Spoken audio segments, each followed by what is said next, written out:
Yang saya hormati Jenderal Andika, Panglima TNI, terkait dengan kejadian di Papua yang banyak menelan korban jiwa, bergugurannya prajurit-prajurit TNI yang dibunuh, yang dibantai secara sadis dan biadab oleh para pemberontak-pemberontak itu.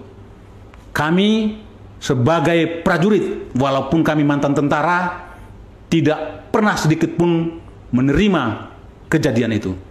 Mendidih darah kami, apapun bentuknya, solidaritas kami terhadap teman-teman kami prajurit di lapangan itu adalah harga mati. Bentuk kesetiaan kami dan kecintaan kami terhadap institusi yang kami banggakan dan kami cintai, yaitu Tentara Nasional Indonesia.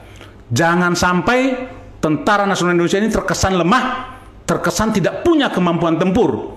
Ini sangat menyayat hati kami.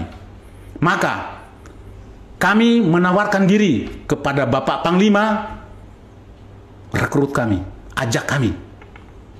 Kami siapkan, beri waktu kami mungkin 3 bulan untuk mempersiapkan personil, melaksanakan latihan pratugas untuk kami berangkat ke Papua. Saya sendiri yang akan memimpinya. 1 kompi pemukul.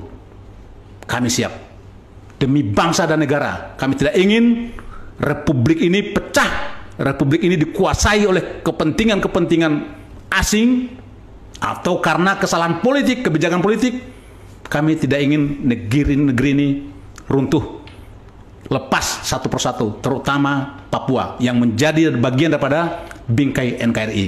Salam hormat dari saya, Ruslan Buton, pangkat terakhir Kapten.